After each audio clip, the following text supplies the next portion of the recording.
Yooyaa nageenni badhaadhaa jajjaboo isiniin jenna gammadaa show kan torban kanaa eegalee jira gammadaa show nu daawwachaa waan jirtaniif galatoomaa ulfaadhaa isiniin jenna yaanni akkasumas immoo gaaffiin keessan hedduunsaa karaalee marsaa hawaasaa fi akkasumas bilbila keenya nu gahaa jira ulfaadhaa galatoomaa isiniin jenna maarree ammallee gammadaa show warri gama YouTubeetiin nu daawwachaa jirtan ammallee YouTube keenya subscribe warri ngoone ammuma seenuudhaan YouTube keenya Risaa Media subscribe like comment share gochuudhaan nu jabeessaa isiniin jenna maarree gammadaa show guyyaa har'aas immoo nama baay'ee jabaa tokko qorataa seenaa qorataa aadaa qorataa gadaa nama barreessaa kitaabota 8 olii akkasumas immoo dhaabbata miti mootummaa keessatti immoo hojii olaanaa hojjechuudhaan saba isaa waggoota 25 darban kana gargaaraa ture nama jabaa tokko qabadhee isiniif dhiyaadheen jira eenyu laata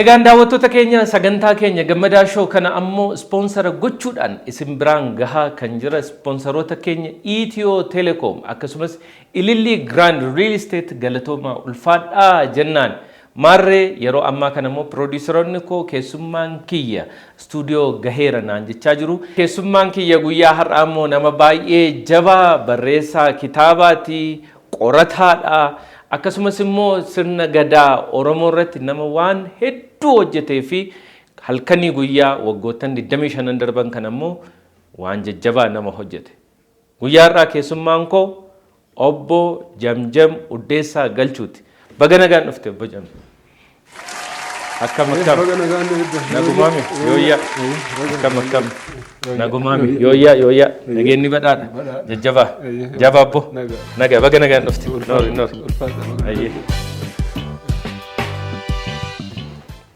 bakka mijataa jirtan teessanii waan barbaadan bitachuu kan dandeessan filannoon bittaa ammayyaa kunooti Super App Teelebirrii irratti kan argamu zaman gabiyaatiin waan barbaadan bitadhaa yeroo fi humna qusadhaa zaman gabiyaa bakka bittaa ammayyaa Itoophiyaa Ililli Grand Real Estate walakkeessa magaalaa guddittii biyya keenyaa kan buufate bakkeewwan daldala adda addaaf kan oolu akkasumas waajjiraalee fi manneen jireenyaaf mijatoo ta'an gurgurtaaf dhiyaatanii waan jiraniif warreen ulaagaa liqaa guuttan baankii Awaash waliin haalli isiniif mijatee waan jiruuf shakki tokko malee nutti goruu dandeessu ammuma bitadhaa abbaa manaa ta'a odeeffannoo dabalataaf haloo nuun jedhaa Ililli Grand Real Estate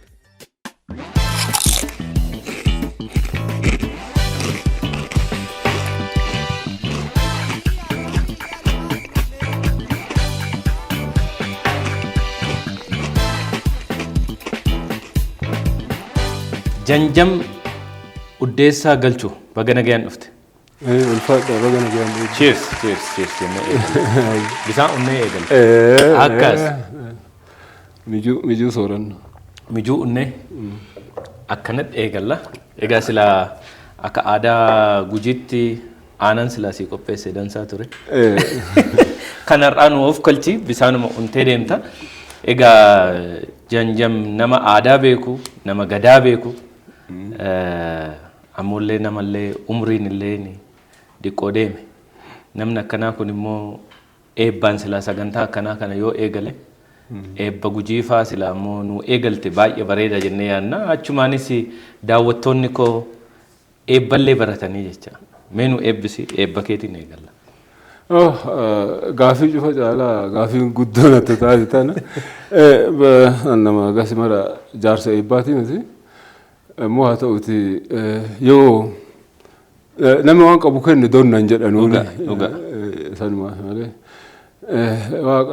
dhara afaanii fuudhii dhugaa afaan ka'ee gaaddisa nagayaatti galmi galma nagayaatti galmi galma hurteeti galmi galma mijuuti wanni cufti miju guutu mijuu nu jiraachise akka bara naannu gaheetti bara dhufullee nu gahe galatoom ayyee egaa daawwattoota keenya eebba fudhannee eegallee jirra mee akkuma ittiin seensanuu ta'uyyuu eebba gujii kana yoo eebbisanu jalaa qabanii jaarroleen biraa jechoota dhumaa kana jalaa qabanii walitti haasa'an akkasumas immoo yeroo mi'ee bokkoo deemee ilaalee yeroo seera lallabanillee jechoota dhumaa kana namni biraa jalaa qaba maaliif ilaata wanni aadaa Oromoo keessattuu eebba yeroo eegalan kan jecha dhumaa mijuu haa ta'u akkana godhi jedhanii jalaa qaban kun akka qorata aadaa tokkotti ittiin galmanuu ta'a.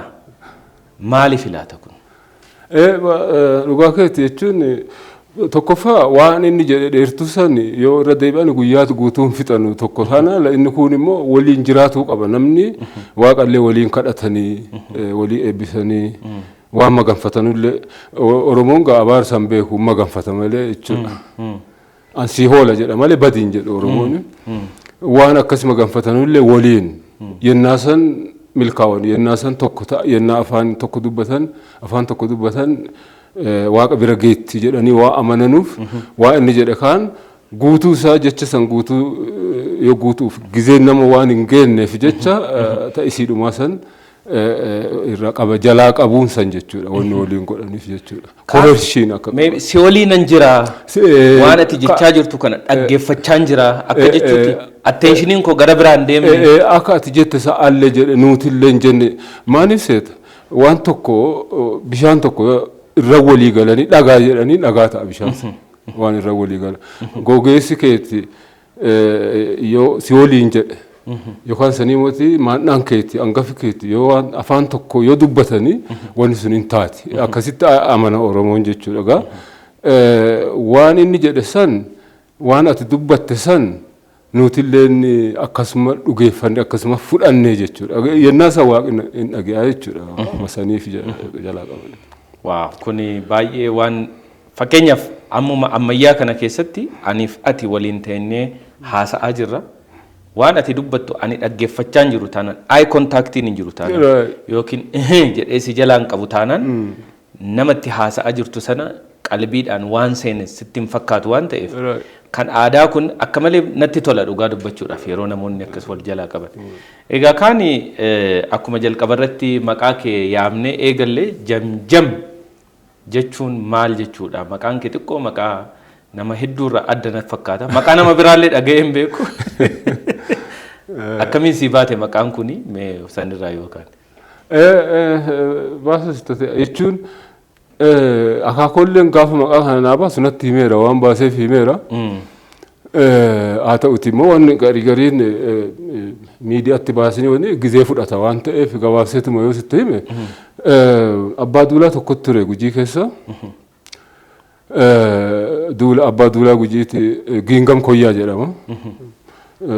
Nama jannaa nama qaama qaba qamee qaba akkuma san dheeraa qaamaa fi qalbii isaa guutuudha. Duuli isaa gizee cufa injifata malee injifatamee hin beeku nama akkanaa kana. Nama kana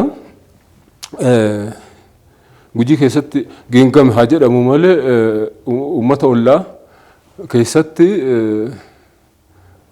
akka amma maqaan Jiises jedhamu beektaa Iyesuus jedhamu kana jechuudha. Yookaan akka maqaa Abbaay jedhamu Naayil jedhamu jechuudha. Kana warra ollaa jamjam jedhaan. Namichaan? Namicha kana. Duula isaatiin illee duula jamjamtu jedhaan. Amma akaakooni akka isaa kana jabaanaa ta'a jedheetiin akka warri ollaa kuulleen rikognishinii kennuuf jecha maqaa kana natti maaliif Giingamiin jedhini jennaan Giingami ka Gujii cufaatii miti. Ati immoo ka Gujii qofan taatu. Gujiidhaan alattillee? Alattillee. Waaw. Hin baasaa. Gaafa mana barumsaa angalee barsiisatti na rakkisanii turan. Mina ina simino qayyir mina na rakkisanii gaafa sani Amaara jedhaniini beektaa warra magaalaatiin nuti baadiyyaa waan jirruufi Amaarri astamaariitu ni naan jedhe akaakoon harka akkana godhattee mataa keessa nama quutii jedhe ijoollee tamaarii naan ifi eeggadhu naan jedhee ture. Yoo angaluu akka mataa keessi qoyisa si tagoomu jedhanii nagaa ta'e lakkina tuqaniin beekanu ammoo wana rakkisanii jedheen. Waayinna maqaa kee jijjiiradhu naan jedhanii jedheen. guyyaa kana natti hime waan maqaa na baaseef jechuudha. Maan taate jennaan maqaa maan balleesse naan jedhee na gaafanna hin beekuu mina nasiif noo qayyir naan jedhanii jennaan dhaga'i lamnaan jedha. Isii gurra isaaniitti dhageenye moo biirii isaaniitti xaafuu dide gaafadhu jedhe. Yoo gurri isaanii hin dhageenye ta'e iyyiitti himii. Sagalee ol kaase. Jam. Yoo biirii hin xaattu jedhan ta'e itti lakkisii gali timirti loonti si ta'a. An sababi maqaan kun narraa jijjiiramu bara saniin jijjiirama maqaan namaa jechuudha. Sababi maqaan kee jijjiiramuu dhabee haqarraa tureef illee kana jechuudha. Aniini loonti sagaleetiin jabbiitis uumanna jedhee maqaa kiyya gogee akkasumatti akka maqaan narraa hin banne yoo akkasiin naa ture jechuudha. Iddoo biraatti tarii wanti maqaa kee hojii wal qabatee maali maqaan akkanaa fa'aa siin jedhe dhiyeewwanyuma kana fa'aa erga magaalaa fa'aa galte wanni si mudate yoo jira. Hedduu asin dhiyaattu. Sodaafuu maqaa akkanaa namni hin baafatu ka jedhallee hin jiru. Maaniif duula jaanjamtuu namni duraan dhaabatu. Namni maqaa isaa jaanjami jedhame bakka nu nama jabaa ta'uu isaan beekama. Maqaan koo influensi na godheera jettee yaadda garuu atamma fakkeenyaaf nama Oromoon qabdu jabaa keessaa barreessaa Oromoo guddaadha, qorataa seenaa guddaadha, jabaa Oromooti. Maqaan koo influensi narratti godheera. Akka maqaa koo ta'uun qaba jettee waan murteessite wayii jira garuu. Subconsciously ta'uu danda'a, itti yaaddeellee ta'uu danda'a. Anta nasumarraa dhagee akka jabaa ta'e iyyuu hin beeku. Jabeen by the way ani ifuma arge malee har'umaan tanaayyuu jechuudha. Istuudiyoo kanattuu ani ifuma arge malee itti yaadee hin beeku jechuun. Tokko sani jabinatti yaadeen jabaanne jechuudha. Itti yaadeen jabaanne jabina kiyyaa quban qabu. Tokko sani lammeessoo ammoo waan hojjechuuf ka'e waan baradhee yoo hojjedhee hin beeku. Waan barnootarraan ogummaa argadhe hojjedhee hin beeku. Waan gudduun itti nagalchite waan beekumsi itti nagalchite osoo hin taane waan an dalagu jiru waan gudduun itti nagalchite gudduu jechuun wanni kun dalagamuu qaba hojjetamuu qaba waan jedhu. Gaappii argite tokko cufuudhaaf. Hir'ina argite tokko. Cufuudhaafi jilbiifadhee qotiisa irra jira malee waan beekumsatti qabu waan ogummaa baradhee mana barumsaatii baheen takkaayyuu dalagee hin beeku. Kanaafi ani jabina kiyya jechuun argeetu hin beeku jechuun an nama qabsoo. Jabina kee nutu beeka. Jabina kee warra si duuba jiru. Dhaloota si duuba jiru kanatu jabina kee sirriitti beeka. Eenyu akka taate nutu beeka sun. Sun nu dhiisi waan jabina kee. Ulfaadha wayyama guddaadha. Kanaaf harka akaakayyuu kee irratti guddatte jechuudha. Akaakuu keessi guddatte. Ani dhaladhee akkuma dhaladheen jaarsi gaafa san geeraraa bule bara durii beekta jaarotiin gaafa beertideet hin rafan. Jaarotiin keessattuu abbootiin jechuudha. Warri dhiirsaa hin rafuu danda'a. Warri abbootii garuu akaakoon ilma duraa dhalate haadhaaf abbaa dhiisee fi kalammeessoo dhalatee akkoo haadha soddaatii kenne haadha teennaa jechuudha. Kasadeessoo ifii eeggataa ture jechuudha. Isiin deettee jennaan haadha tiyya jalaana fuudhee akkoo kenne akkoo harma gogaa aanan baasee hodhee jechuudha. Harma gogaa waan ajaa'ibsitti ta'u akka harmi go'e aanan bahu aan akkootii irratti arge jechuun eega guddaadhe natti himan jechuudha. Maaniif wanti ta'a neechariin kun beektaa wali waamte. Harmi go'e yoo ijoollee hootee hin barata akka aanan wanni godha. Akka aanan bahuu qabu. Aanan maddisiisuu akka qabu. Ajaa'iba. Barata jechuudha. Atoo saayinsii ta'ee qorannoo guddoo ta'a jechuudha. Duuba akaakoon akkasitti ana oota dhalootaa waliin jiru na fudhatee akkasitti na guddise. Ati gaa gujiidha kan itti dhalatte gujii eessame akkuma sirriitti namni beeku. Bari suni bara nugusi argaa irraa bu'e jedhani. Bara nugusi argaa irraa bu'e jechuun bara nugusi zufaanirra jechuudha gaa 66 ta'uu. Ji'a gannaa keessa ji'a caamsaati jedhani. Nuti ayyaanaan laakkonna gujiini kalaandira mataa ofii qabu. Kalandara mataa ofii qabu. Ayyaana dhawa ji'aan qabani. Dhawa ji'aa saniin ji'a arraasaa keessa ayyaana arbaa dhaladhe. Ayyaana arbaa jechuun baatii 8 bultee baatii arraasaa jechuudha. Ganna keessa jechuudha. Bari sun 66 lakkoofsa Itoophiyaatiin. Bara sani Booranaa Awraajjaa jedhanii lafa san. Aanaa Goorodoolaa godina Gujii Bahaati. Aanaa Goorodoolaa amma Boorana jalatti deebisanii jiran natti fakkaata. Aanaa Goorodoolaa lafa galma jedhamtutti dhaladhe jechuudha. Ganda galma jedhamu jira jechuudha. Achitti bara san dhaladhe jechuudha. Dhaladheetiin waan akaakoo jala guddadhee fi diqqeennaan mana barumsaa galee. Achumatti moo? Lakki magaalaa fagoodha. Haraqalloo lafa jedhamtu. Harqalloo. Nuti baadiyyaadha. Baadiyyaa dhima. Fagoodha Harqalloodha. Gandi keessan. Akka malee fagaata jechuun sa'aatii 6 deema. Sa'aatii 6. Miilaan jechuudha. Miilaan. Sa'aatii 6.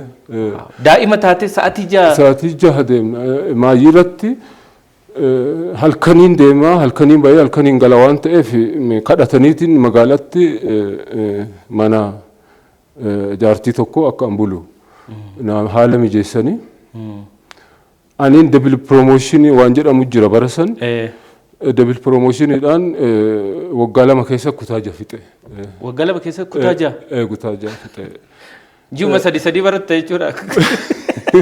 Maal ta'e seeta kutaa tokko seenee ijoollee dubbisuuf wanni torbaan tokko keessatti ijoollee waliin makamte. Ijoollee dubbisuu dandeettu jira, ijoollee qubee beektu jira, hambeenni jira. Torbaan tokko baranneen duubatti qormaata kan nuu kennanii gaafii 10 Amaareenyaa fi herrega waan akkasiiti. Ijoollee dubbisuu dandeettu ta'an kutaa 2 dabarsan. Torbaanuma tokko keessatti galmeessanii jechuudha. Achi kutaa 2 keessa seemisteerri tokko dhufeennaan debil tokkoffaa bahee kutaa 3 dabre. Ajaa'iba. Dhuma waggaatitti kutaa 4 dabre. Waggaatti aantu immoo kutaa 4 keessa debiliin tokkoffaa bahee kutaa 5 dabre. Dhuma waggaatitti waggaa 6 kutaa 6 dabre. Ajaa'iba baay'ee. Ministirii waggaa 3ffaa fudhee jechuudha. Kutaa 7 keessallee akkuma sanii akkuma kana laaxi godhee fixe. Waan fixeef hin beeku malee fixeef. Eegas yuunivarsiitii Haramayaatti ramadamte. Yuunivarsiitii Haramayaa seene. Sila waan hin baradheeni hin hojjenne jechaa turte. Maal baratte Haramayaatti? Ani Haramayaa dhaquun feene fayyaa namaa barachuu fedhe. Yuunivarsiitii Addis Ababaa Xiqur Ambassaa jira, waan fayyaa akka jiru, Jimma jira ture, Gondar jira ture, warra kana filadheen. Wanti instituutii fayyaa jechuudha. Bara san immoo koota nama naqani, bakka ati feetes hin naqan. Warra fayyaa kana haga tokko fudhatee, warra achirraa hafe immoo mootummaa akka fedha isaatiin ramada malee wanti akka amma kanallee hedduu miti barattooti seentu. Bara san amma nageelle keessa anuma qofa. Guutuu nageelle keessa? Nama ijoollee 460. Akkuma barammaa kana jechuudha. Amma barammaa kana nama tokkoffaa nama lamaffaa darbaa jira yuunivarsiitiitti. Manneen barnootaa tokkoffaa inumaa dabarsaan jiru. Ati amma waan amma waggaa 3-4 jetta malee siinduma waggaa 30 immoo akkuma jirutti barattoota hammaaranii naqan. Nama tokkoffaa kufa. Nami kufuu hin jiru. Duuba bara san nama tokko qofatti yookaan nama 2 qofas ani nageelle keessaa dipiloomaallee hin jiru bara kiyya san jechuudha. Dabarree digirii anuma qofatti inni ta'e. Sila gahaa ture ammoo haa ta'uti mootummaa koota annaqa lallaalee fiildee cufa naqa waan ta'eef yuunivarsiitii 2 qofa jira. Asmaraa yuunivarsiitii fi Addis Ababa yuunivarsiitii jira. Ani Addis Ababa yuunivarsiitii jalatti kolleejii gizee san yuunivarsiitiin Haramayaa Allammayyaa yuunivarsiitii haa jettu malee gibirinaa kolleej isiin jechuudha.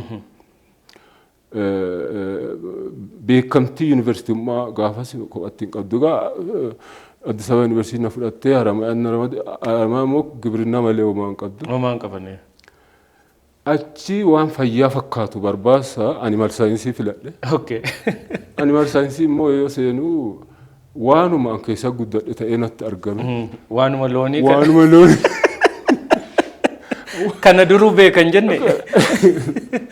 Ani atoo guyyaa tokko wanti seenee nootiin qabatin atuma fikshinii dubbisu atuma barreessu waggaa 4 fixe jechuudha.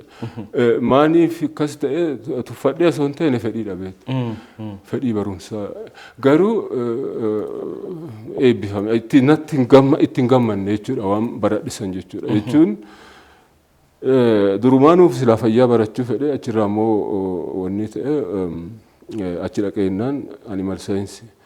Wanni ta'e garuu natti toleetu paashiniin baradhe. Paashin jechuun beektee akka beektee waan beektaa si hiisachiisaa soorattu tokko nyaata si gammachiisaa nyaata tokko ta'eetuma natti tole. Garuu wanni achi keessa baratan waan gurguddoodha. Horsiisa kenniisaa irraa jalqabiitii hanga fayyaa horiititti waan guddoo baratta. Barumsa achi keessaa gadi baay'ee wanni hamilee na cabse mootummaan waraqaan qoodeeti. Deeman jedhe gaafa durii nama ramadan ulfinna qabda nu digirii nu kennani dur digirii siin kennan ኢህአዴግ የደርግ የመጨረሻ ተማሪ ነው እንጀተ ሃሎን ተቀበተርት ወረ ቤት ቢላቴ ዱለለ ነው ተቆፈ እቺን ቢላቴ ዱለ ጀቹኒ ወያኔ ሰይኑን ቀብዱ ጀነ ጋፍሰን ኡኒታኔ ካምቢ ወራና ሰኔ ለንጂ ወንኒታኔ waan san cufa haaloon nuti qabachuun oolles yaa waraqaa nu qoodanii nu ari'anii hojii dhabe waggaa tokko guutuu jechuudha. Akkasitti gizee hojii dhabe san ani ni bakka ifumarraa gattaa'eetuma waanuma lafa jiru waan aadaa keessa jiru biyya keessa deemee atuma waa barreessu atuma waa qoradhu waggaa tokko fixe eegas illee hin arganne hojii. Jaarsi tokko biyya alaatii dhufee Mr. Helgii jedhani lubbuu isaa qaraaramuuf amma hin jiru. Inni dhufeetiin xayyaaraan na fuudhee xayyaara xiqqaa tokko qaba. Fuudhee dooloo na geesse. Inni nama naan duraa tokko nama Yohaannis jedhamu tokko jira. Yohaannis Adoolaa jedhamu jira. Isa ijoollee Gujii sana keessa isa waliin hojjechaa ture. Yohaannisiin kun akka tasaa hin du'e. Hanga inni du'e naannoo sanitti namni inni argate ana jaarsuun jechuudha. Akka waan ittiin mucaa san dagachuuf wayii natti fakkaata qorateetuma dhufee na fudhatee akkasitti isa waliin hojjechaa ture. Maal hojjennu waan gargaarsa uummataa ta'uu waan anillee keessa immoo waan aadaa biyyaa qorachuu kana waanii ta'uu kana inni waan gargaarsa biyyaa uummata beektee oolaa fi waan adda addaatii miidhaman kana gargaarsa kenna. Ani immoo hojii isaa sana hojjechaa waan walitti qoqqocadhe kan waan walitti tuuladhe kan fuula qabsiisu. Akkuma kanaan an qorannoo seenee waan duraan baradhe kan guutuu dhiifte dhiisee jechuudha hojjedheen beeku waan baradhe hojjenne kan jedheef kan. Egaa waggoottan 25 darban kana isaa olillee ta'uu mala qorannoo gadaarra qorannoo aadaarra guutuutti kan warra turte isa kanaafis immoo kitaabolee hedduu fi artikloota hedduu publish gootee jirta. Egaa waan gadaa qorachuutti seente kana maal argite maaltu immoo si kakaase bu'aa akkamii immoo argamsiifte gadaa qorachuu keetiin? Aniin waa qorataallee fi hin jedhu barreessaallee fi hin jedhu seenaa wanti beektee nama hagas mara gurra qabu miti. Ka gurra natti godhe waan lama tokko gudduu keessatti uumamte waan lafa jiru ka arge ka ammoo magaalaarraan oolin yookaan beektee dinkoon bayin waan himamuu qabu ka himamin arge jechuudha. Faaya lafa jiru yoo ati dhoofsite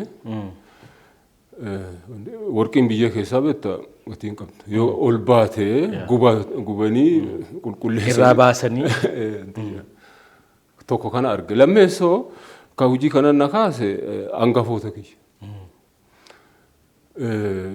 Gara keenya isaanii barumsa carraa barumsaa arganne uummata sun waggaa dheertuuf. Akkan siin jedhu san baatii waggaa lamaan haraqalloo keessatti waggaa 3 baradhe san yoo xiqqaate sa'aatii 6 woki gooneeti dhaqaa fi gala ka barannu jechuudha.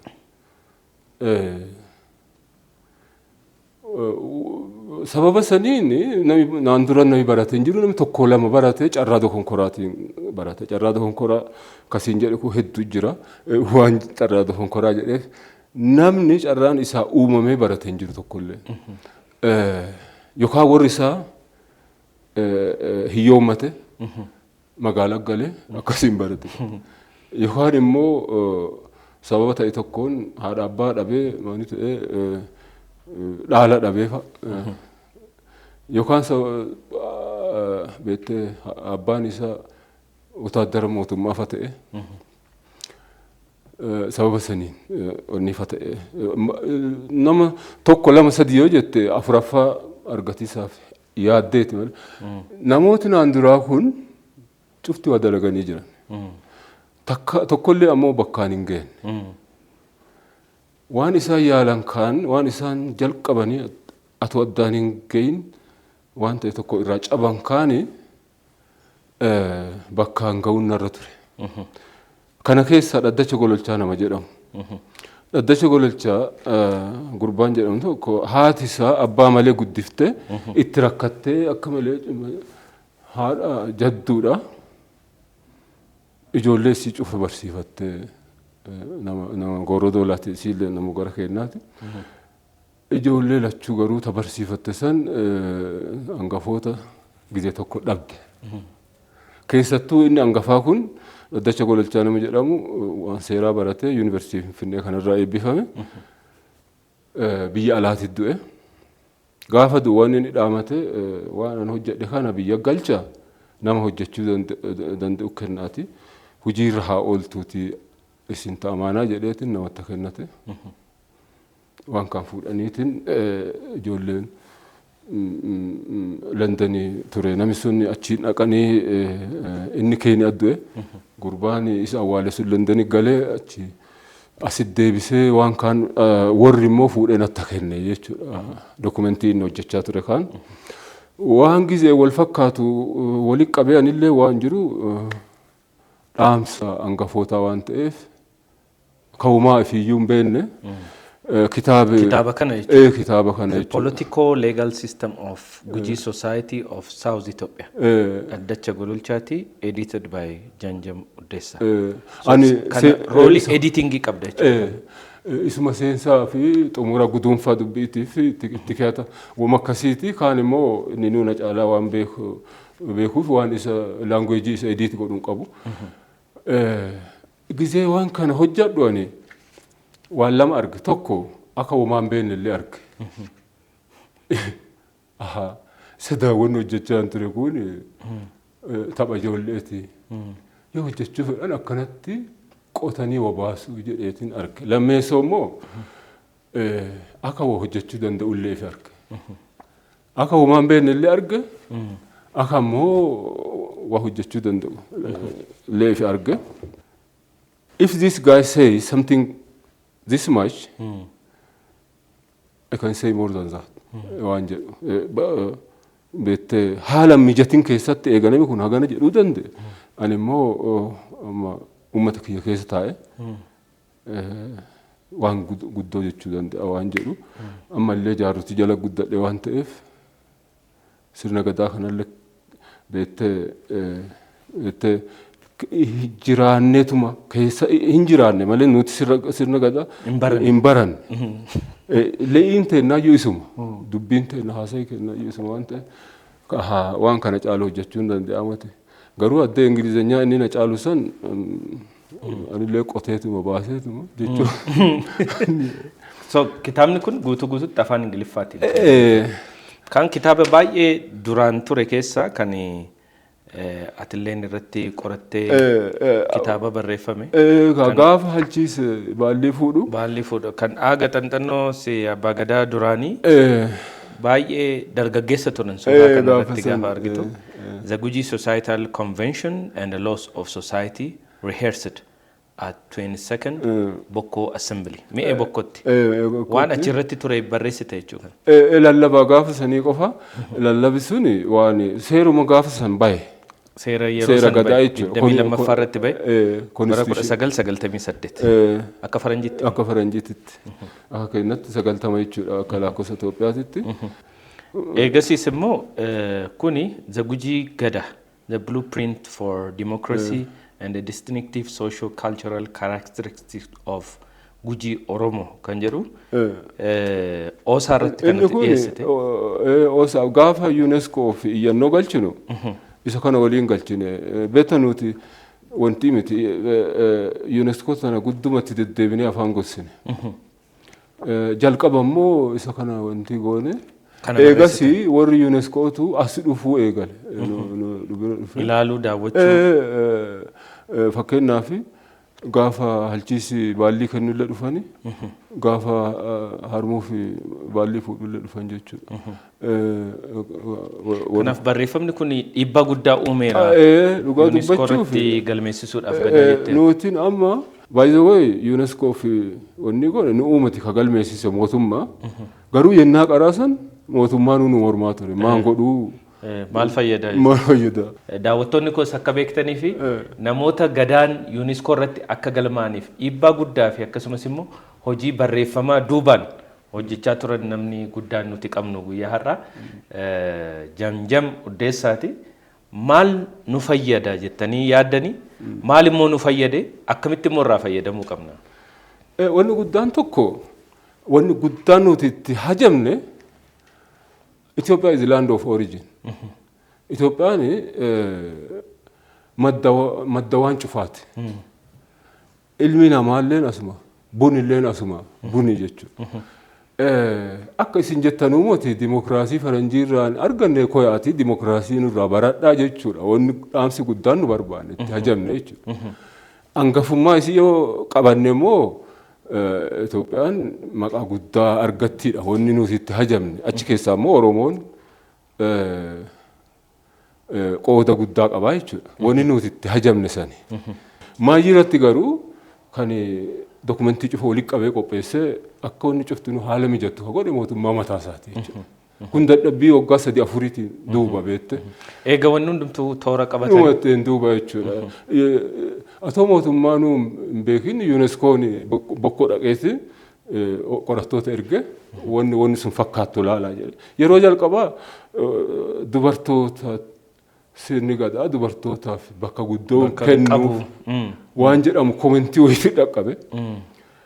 Maayirratti dhufanii isaanuyyuu gaafa galmeessan san Itoophiyaa keessa dhufanii jajanii akka isaan dubbatanii kama waliin beeknu jechuudha. Garuu maal argannee jettee yaaddu ta'e wanni shakkii hin qabne Itoophiyaan madda dhala namaa qofaa miti madda bunaa qofaa miti madda dimokiraasii ta'uu isii mirkaneessite jechuudha. Kitaabni kee biraan waggaa 10 har'aa kitaabota sadeen kana anis daawwattoota keenya carraa argadhee eebba kitaabaa sadan kanarratti hirmaadheen ture giddugala aadaatti. Bakka mijataa jirtan teessanii waan barbaadan bitachuu kan dandeessan filannoon bittaa ammayyaa kunooti. Super App Teelee Birratti kan argamu Zaman Gabiyaatiin waan barbaadan bitadhaa yeroo fi humna qusadhaa. Zaman Gabiyaa bakka bittaa ammayyaa Itoophiyaa. Ililli Grand Real Estate walakkeessa magaalaa guddittii biyya keenyaa kan buufate bakkeewwan daldala adda addaaf kan oolu akkasumas waajjiraalee fi manneen jireenyaaf mijatoo ta'an gurgurtaaf dhiyaatanii waan jiraniif warreen ulaagaa liqaa guuttan baankii Awaash waliin haalli isiniif mijatee waan jiruuf shakkii tokko malee nutti goruu dandeessu. Ammuma bitadhaa abbaa manaa ta'a. Odeeffannoo dabalataaf haloo nuun jedhaa. Ililli Grand Real Estate.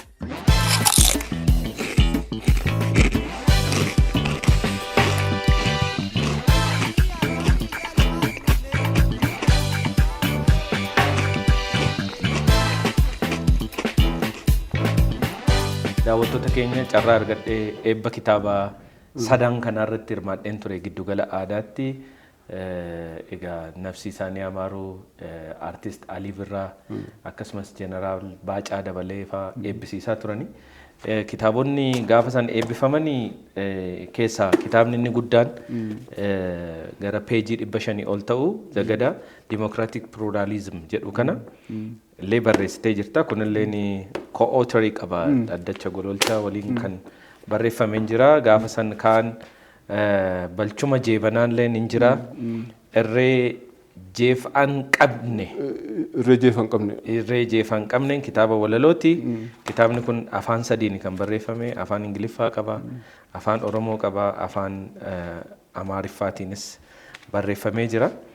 Egaa eegasiis asi ammoo kitaaboleen kan kee Gujii fi Ardaalee Gujii kunillee waanuma gadaa wajjin wal qabatu afaan Oromootiin akkasumas Gujii and the Gujii Highlands, the historical footprint and values. Inni kunis immoo afaan Ingiliffaatiin barreessitee jirta.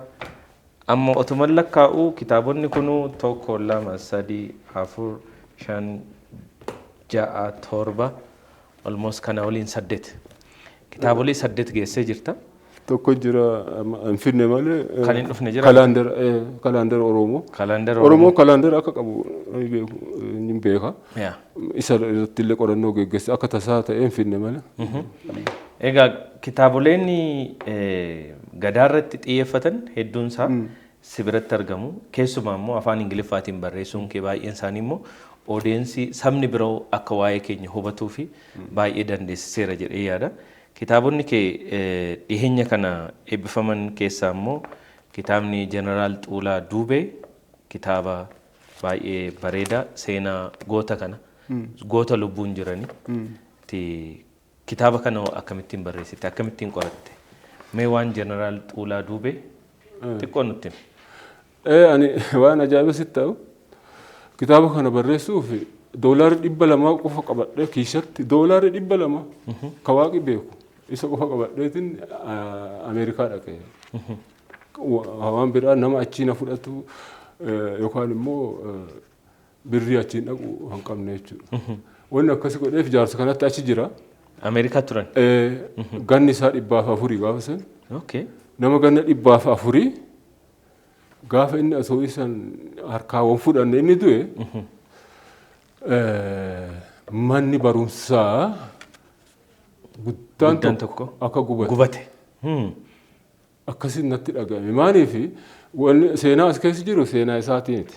Seenaa dhalootaa seenaa jireenya isaatii osoo hin taane seenaa sabichaati. Eewa qabsoo uummati Oromoo hojjechaa ture keessattuu kibba Oromiyaa kana keessa mormaa beektee gita bittaa barasanii keessattuu waggaa 80 guutuu waan uummati sun keessa baay'ee waan garsiisuu fi waan san itti hajame akka malee waan itti hajameef waan san jechuudha. Wanni amma wanni kun beektee kutannoo dhaloota sadii maadeeffate jedha. Kutannoo dhaloota sadii maadeeffate. Kan dhali sadii ajaa'ibsiifate. Yattan fakkeenyaaf dhali tokko waggaa 30 jennee yoo laakkonnu faateete yookaan waggaa 20 jennee yoo laakkonnu teetira akkas jechuu akkamiin namni jenereeshinii 3 guutuu qabsoora tura ka ilmaan kiyya horii kiyya bultiitii osoo hin jedhini akkami akkasii ta'a waan jedhutti na ajaa'ibsise. Inni kun immoo waanumaan keessa jiraachaa ture waan ta'eef seenaa uummata saniiti jechuudha. Duuba wanni an jechuu fedhe maali wanni namicha kanarra jaarsa kanarratti an xiyyeeffadheef hojii santu hojii saba sanii waan ta'eef jechuudha.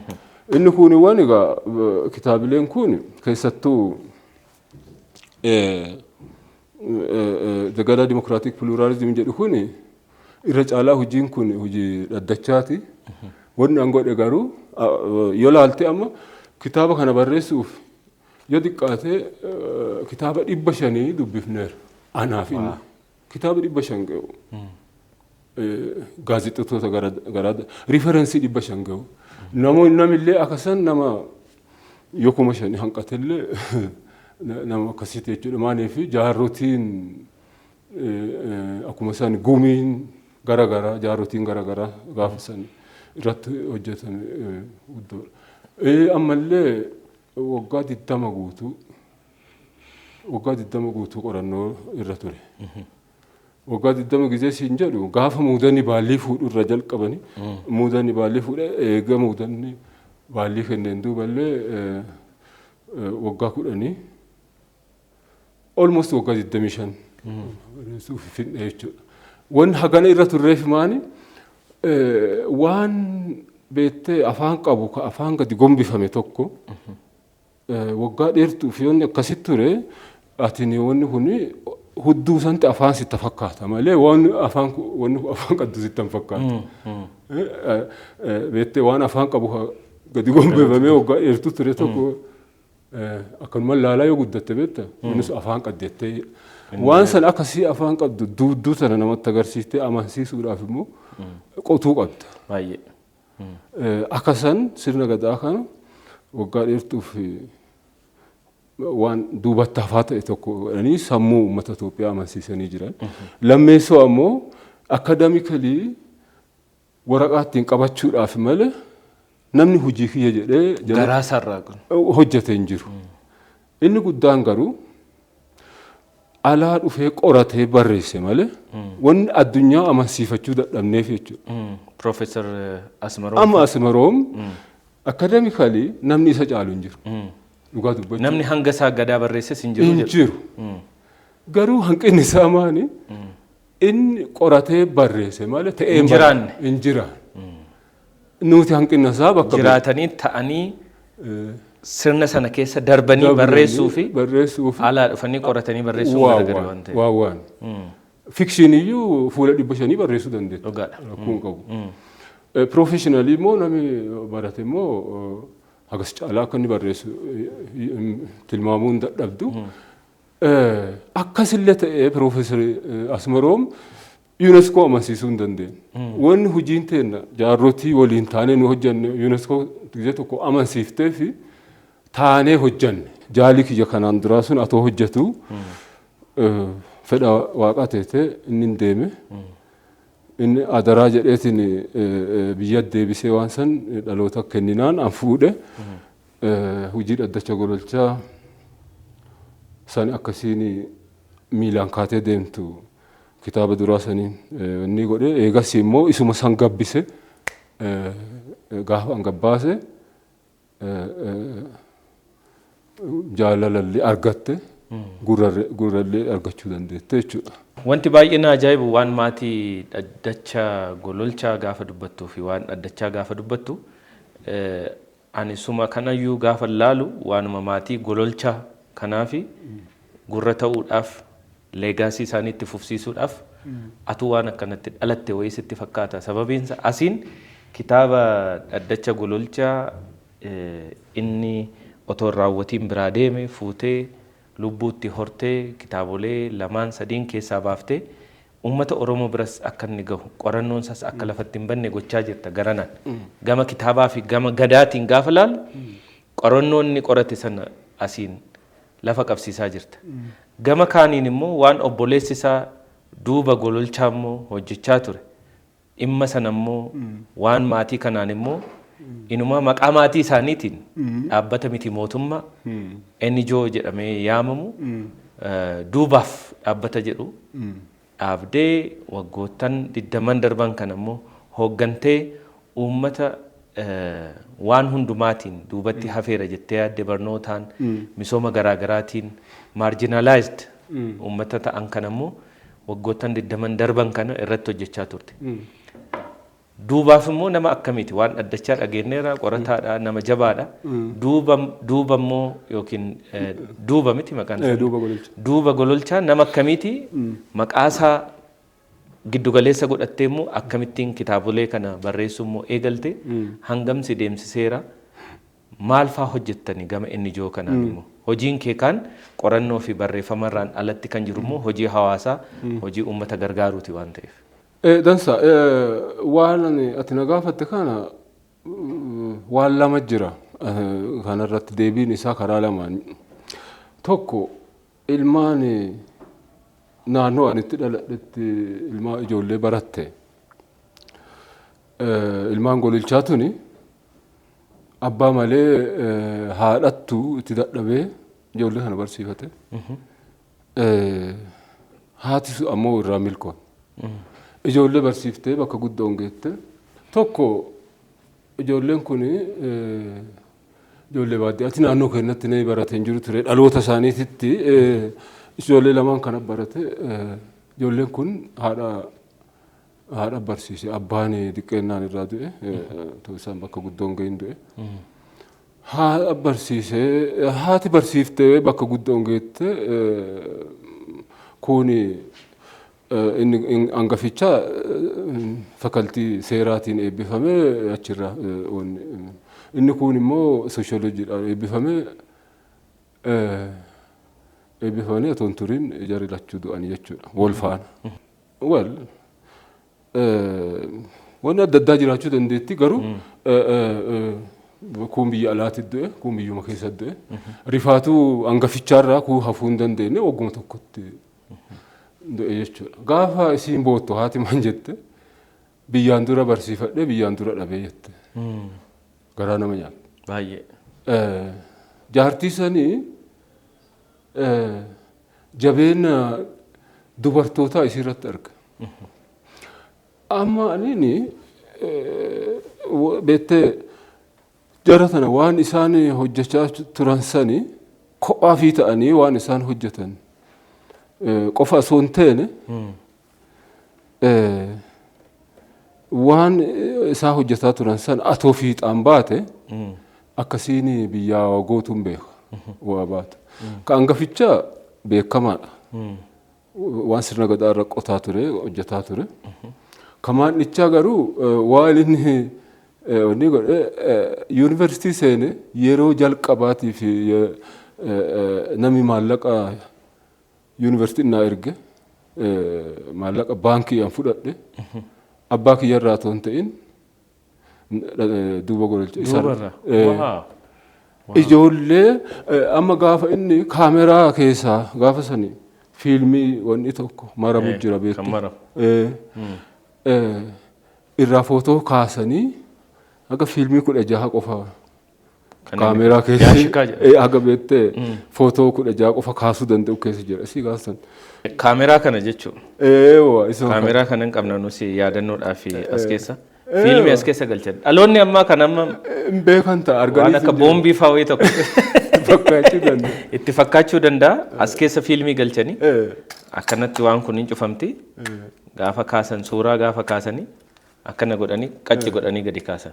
Akkas jechuudha. Duuba gurbaan duuba jedhamu kuni gaafa Piroofeesar Balakkoo eebbifamu ati ilaali amma kunoo gaafsan Dabra Zayit Ensisaat Xeenaa Saayinsii jedhan bishooftuu kanatti asii eebbifame Piroofeesar Balakkoo. Piroofeesar Balakkoo nuufis keessummaa gammadaa waa isa san gaafa inni eebbifamu waan tiraanspoortii isaa otoobisii iyyaabu malee waan biraa qabu kiiloomeetirii 600 nageellee ka'ee duubi gololchaa jechuudha. Eebbi gurbaa kanaa istoorikalii waan qabamuu qabdi jechuu qofaan. Kaameraa isaa keessatti kan footoo 16 tokko haftee jirtu qabatee dhufee gurbaa isaan footoo kaase waan dhufee fixadhee jira. Eebba gurbaa kanaa istoorikalii akkasiin qabamtu godhee jira. Waan danda'u godhee waan isaan malu osoo hin taane waan danda'u godhee jira nama jedhe. Ana ammoo yeroo jalqabaatiif gaafa yuunivarsiitii jiru duuba gololchaa kanattu birrii 300 birrii hedduu baay'ee gaafa waggaa 4ffaa gaafa eebbifamuuf ka'u namoota irraa walii bubbutee gaanii birrii 100 akkasitti birrii 5 baasanii birrii 100 namoota irraa fi immoo birrii 200 waggaa guutuu walii qabe. Suufii fatti bitatte gaafa. Jalqaba teeppii tokko jira wanni sittaaroo ciisirti. Teeppii birrii 60 bitadhe. Muuziqaa jaallatta jechuudha baay'ee. Muuziqaa jaalladha sirba Harargee akka Alii Birraa fa'a isa teeppii wanni teeppii qaba teeppii jechuun kaasee teeppii ka haadaan sirbu san jechuudha. Haaloo bahuu kiyya. Haaloo jechuun muuziqaa caqasuu fedha. Muuziqaa keessaa immoo afaan Oromoo caqasuu fedha. Gizee dukkaana fuula dura yookaan hoteela fuula dura dabru malee gizee an caqasuu gaafa kan caqasuu hin dandeessu. Amma duubinaa ergee jennaan dharraa haaloo bahee jedheetiin teephiisan bitee kaaseetta gara 10 ga'u bitee ani godhee waan kaan immoo lakki fannifattee deemta turte. Gaafa san galgala eebbifamu kaanu san doormii keessatti Banteef ijoollee.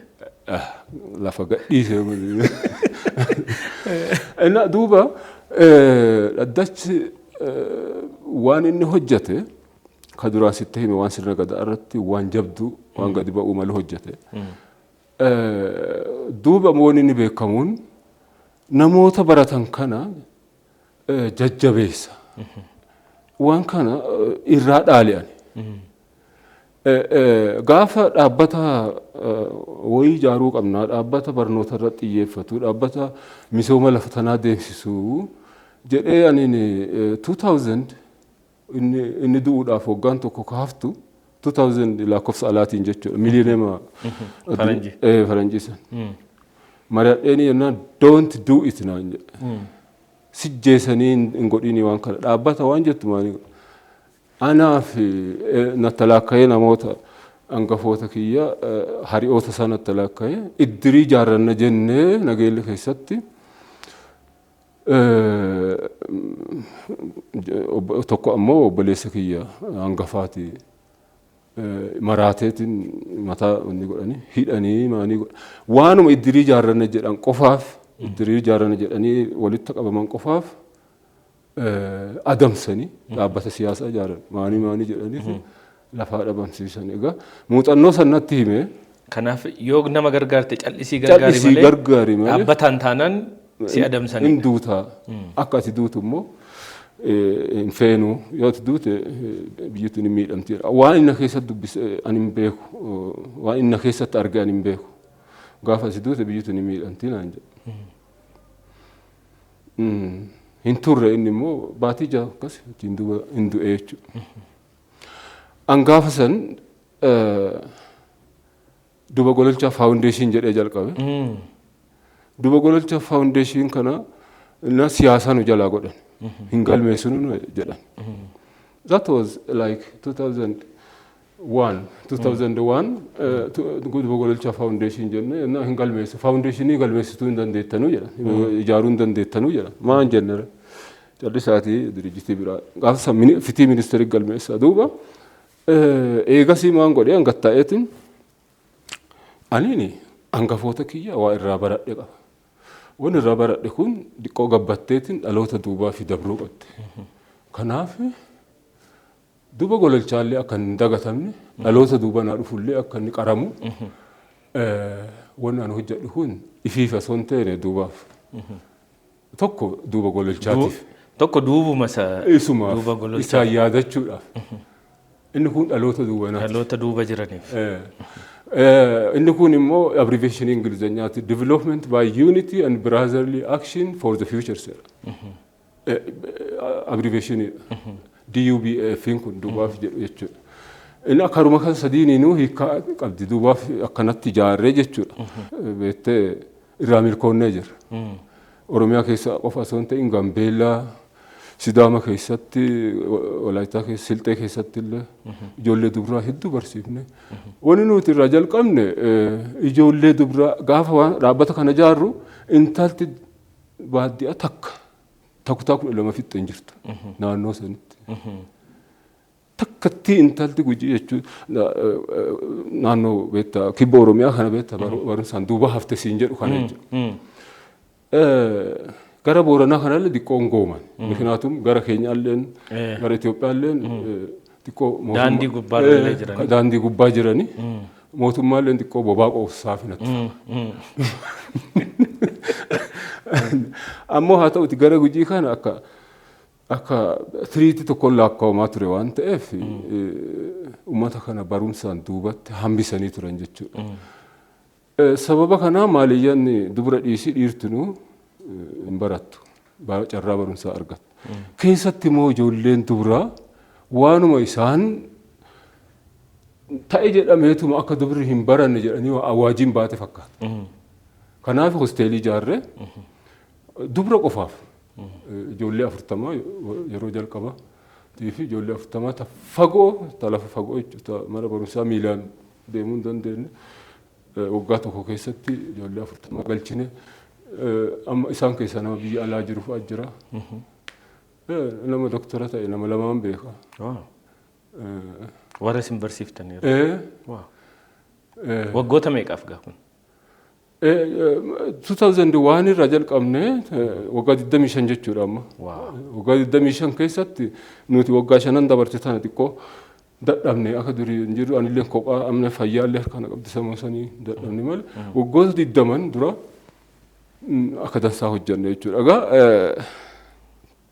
ijoolleen barsiifne mahandisoota hedduu jira. Biyya alaa keessa ijoollee hedduu jiru.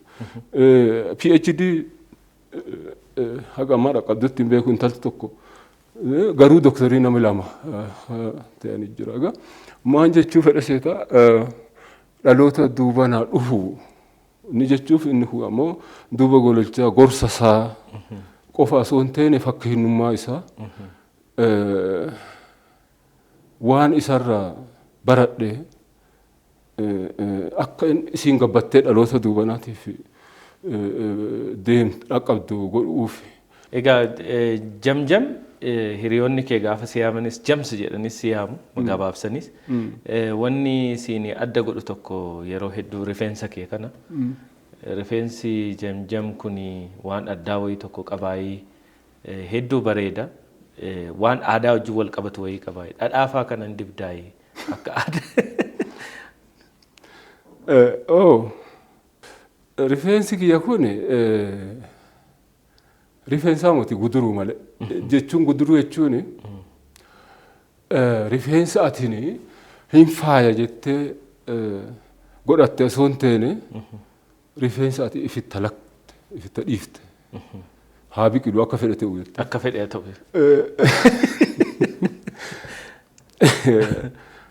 Inna maan seeta guduruun tuni kakuun fooyamte kakuu 8 fooyamte jechuudha. Kakuu 8 tun isaan cufa sii tarreessuu hin danda'u cuftinuu bakka geetteerti jedhuu danda'a.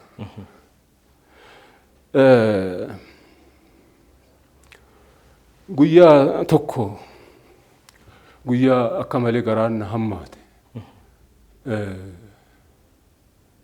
guyyaa sani kakuun tun dhufte. Haa ta'u immoo wanni lammaffaa sababi rifeensi kun nattaafee fi sababi lammaffaa jira. Sababi sun ammoo guduruu sirna gadaa keessa guduruu lama jira. Guduruu duraati guduruu duubaa jedhani. Baay'ee guduruun sirna gadaa keessatti ilmaan doorii gaafa inni gadoomu guduruu buufatan malee ilmaan doorii guduruu duraati. Abbootiin doorii immoo guduruu duubaati. Gaafa guduruu san buufatan jaarsa ta'ani. Tokko kana an guduruu duraa ture. Akaakoti ta'en abbootiin ta'en doorii gaafa isaan turan san gaafa sanii rifeensi kun akka tasaa wal qunname gudurummaan achumaan natti hafte silaa buufachuun narra ture. Gara kakuutii yoo sii deebi'u guyyaa tokko wanni lamaan wal bira wanni jabduun natti dhaga'amte. Tokko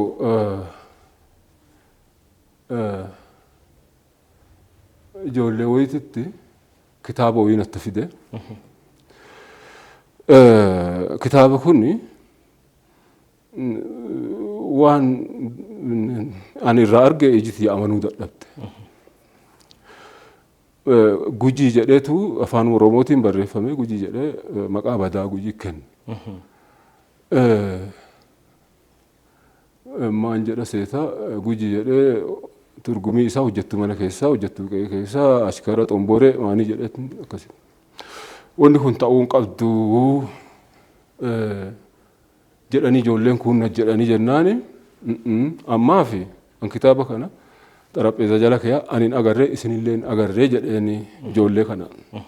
Maan jechuudha lakkiin atta dhiisaa jedheen. Maaniif seeta akkas jedheef. Amma waan warri kun akkana jedheef hin beeknu. Waan warri barreesse kun akkana jedheef barreessee hin beeknu. Nuun dura waa arganii jiranii, nuun dura baratanii jiranii waan isaanii waan nuti hin beekne fa'aa beekanii. Kanaaf dafnee iyyuu hin qabnu ammaaf dubbiin isaa ta'uu hin qabdu jedheetiin waan sani beettee karaa cirachuudhaaf akka ta'u hojii jalqabe jechuudha. Maa hojii jalqabe gandi tokko ka Gujii jedhamu hin jiru ture gaafa sana. Gandi tokko Itoophiyaa keessatti iddoon maqaa Gujii jedhamu akka maqaa sodaa tokkotti laakkawan akka beettee nama ajjeesu wayii nama maanii ta'u Gujii jedheetu nama himatu hin jiru. Garuu the proto dynastic Oromoo akka isaan ta'an hin beekama. Oromoo kibbaa kun keessattuu Gujii fi Boorana Oromoo keessaa namni mallattoo Oromummaa yookaan immoo beettee aadaa Oromoota kalee ta'an harkaa qabu uummata kana. Angarraattis tursiise. Uummata kana ta'ee akka jiruun beekama. Garuu sirni kun tokko achi qabee tokko as qabu maanii kana jira waan ta'eef gujooma kana siyaasa keessatti gara duraa fiduu dhiisiiti maqaayyuun dhawan. Kanaaf gandi tokko ka Gujii jedhamu hin jiru. Lafa kun hin ta'initti akkam Gujii maqaan bade jettee seera duratti illee siyaasaa duratti illee akkamiin dubbachuu dandeenya. Kanaaf wanni Gujii jedhamu argamtee achiin duuba Gujii maqaan bade jedhu yoo ganda tokkollee teete san dura argamsiisu explore godhanii bakka qabsiisu qara Gujii waan jedhu gafiddee inni beekamtii argate Gujii maqaan bade jetta malee waan maqaan qabne maqaatti hin gootu. Akkas. Beektaa kakuu 8 fooyamte guduruun tun siin jedhame guyyaa kana waan tokko ijoolleen na biraa deemtee innaa waadaa ifii gale mataa kiyyaaf. Guyyaa har'aarra jalqabdee yaa jamjam dhaga'ii jedheen ifii naasa. Ofumaa waadaa seente. Yoo Gujii maqaa argate malee yoo kitaabi Gujii arrabse gubate malee yoo intalti dubraa Gujii mana barumsaa seente malee yoo sirni gadaa Gujii addunyaarra beekame malee waan 8 laakkaa'e. Arrifeensa kiyya kama ta'allee ka areedaallee ka garaa jalaallee hin haada jedhee kakadhee jechuudha. Kakuu wanni allaa ka'e kun waan 8. Kakuun 8 sun waggaa 8 ton gahin raawwate. Naa deebi'e. Garuu waan mallattoo kiyya ta'ee hafee fi itti dhiise. Malee kakuun ati silaa walii galtee rifeensa kana ofirraan buusu jette raawwate. Dhumattee haa ta'uti wanni gariin beettee. Guutuuttis ta'uu baatu jechuudha. Kiiloomeetirii tokko dura deemtee kiiloomeetirii 2 duuba ka fiigeellee jira. Waan hedduun. Haa ta'uti immoo yaadi kiyya bakka naa ga'e. Yuunivarsiitii Bulee Horaa akkasiin fiigaa turte ka beektaa. Uummati Gujii yuunivarsiitii argatuu qaba. Sirni gadaa barnoota keessa galuu qaba. PhD jalqabee jira garuu. By the way, Profeesar Balakkoo wanni jechuu danda'a. Daransuun haa ibsuu danda'a. Dhimma naan laalle irratti yuunivarsiitii bisu akkasiin lafa qabattu gizee 16 gizee 10 xiqqaatti laakkayeetiin gaafa saniin laakkonne garuu eegasii laakkaye. Itti deddeebitee kan. Deddeebi'ee jechuudha. Sirna gadaallee akka inni barumsa keessa galu baatii 8 guutuu warra kiyya dhiisee ka guyyaa tokko bilbila malee qaamaa warra kiyyan argin achi galee akka sirni gadaa karikuleemiin bocamuuf godhaa ture jechuudha. Waan kana yoo laalu kakuun kiyya guutumatti bakka qabatte. Garuu waan biraandii kiyya ta'eef rifeensi akkasumatti. Namillee nama kana booda yoo ciratte nama biraatti fakkaachuu danda'a. Si namichi hin du'e jaarsi du'aa jira fannaan jedhama. In kunuunsitaa immoo waan. Lakkii waan kunuunsi biraan qabu barii ka'ee bishaan jiisa. Vaaziliinii akkan wanti dibatteetuma. Kaan immoo filaa qubaa kanaan filaa biruushii niin jedhu bakka itti wanti jedha. Akkas. Baay'ee bareeda. Yuunikiidha. Egaa janjan umrii kee hanga ammaatti jiraatte kana keessatti hojiilee barreeffamaa, hojiilee hawaasa gargaaruu, hojiilee riisarchii adda addaa, qorannoolee adda addaa geggeessuu hedduu taasiftee jirta. Hanga kana ati dhamaatee bakka kana geessee jirta. Dhaloonni si duuba jiru kun ogummaa lamaan tokko narraa hadhaaluu jettee dhaloota kanaaf dhaamsati dabarsitoo maali? Adeebite waan dhaamullee guddoon qabu. Ammoo halchaa tiyya qofa dubbadha. Atoo ilmaan Oromoo keessattuu akka biyya tanaatitti beektanuuti abbaa biyyaati. Malee ittiin dhufne biyya tana biyyi tun teenna.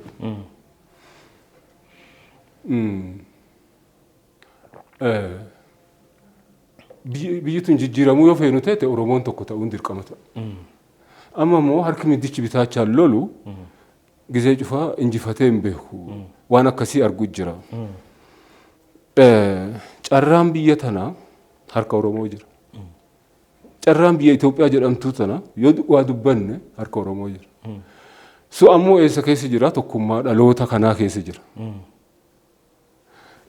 Atoo sila ganuma tokko dhalooti ammaa kun waliin gattaa'ee waa mari'atee waan mari'ate san waliin hojjatee argee du'e hin gaabbu ansila. Ansila halchaan tiyya guddoon jechuudha. Halchaan tiyya jechuudha. Hawwiin tiyya guddooni dargaggeessa amma dhaloota amma jiru hangafa maadhaani waliin mari'atee waa mari'ate san waliin hojjate sabaaf sallamii biyya tanaa duratti waan eegee qabu tokko waan beektaa fuula dura biyya tana istiraatiijikalii fayyadu tokko irratti walii murteeffatee waan sana hojjate arge. Natti tola. Amma immoo waan tokko jaaru tokkon diiga cuftinuu beekaa ta'e gaafa cuftinuu beekaa ta'e cuftinuu akka wallaalaa ta'e sii gala. Gaafa cuftinuu janna ta'e akka cuftinuu yaraa ta'e sii gala jechuudha. Beektee qaroon wal biran ta'u. Haa ta'u malee beekaani waan ittiin tolin illee tottolfata. Beekaan. Haala mijatin illee mijeeffata. Maan jechuun akka haalli nama jiraachisee hin jiraatan.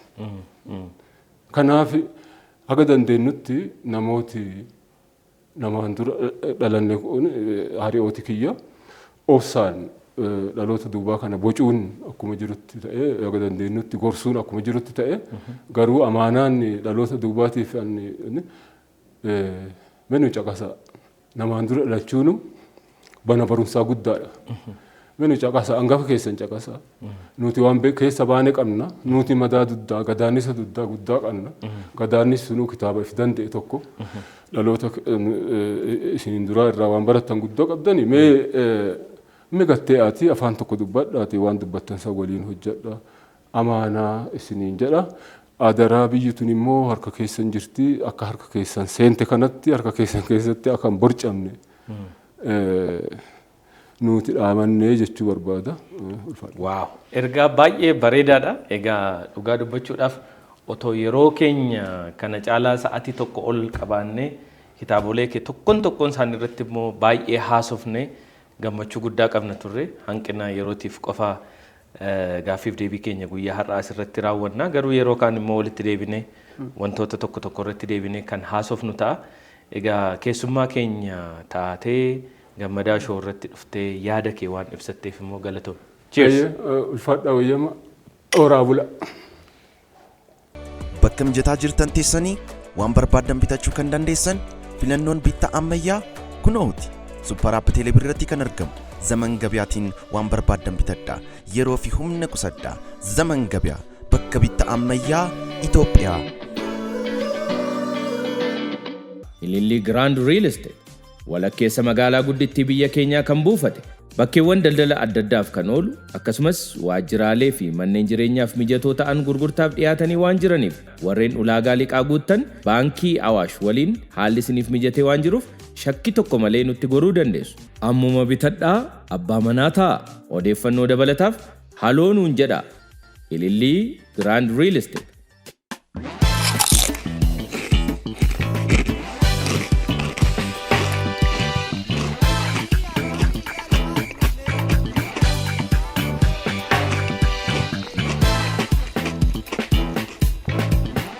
Egaan kabajamtoota daawwattoota keenya turtiin baay'ee bareedaa akkasumas beekumsa gadi fagoo waan gadaa Oromoof akkasumas immoo muuxannoo obbo Jamjam Uddeessaa galchuurra dhageessan kan guyyaa har'aa kana fakkaatu ture. Obbo Jamjam barreessaa akkasumas ogeessaa fi qorataa seenaa fi aadaa akkasumas gadaa Oromooti.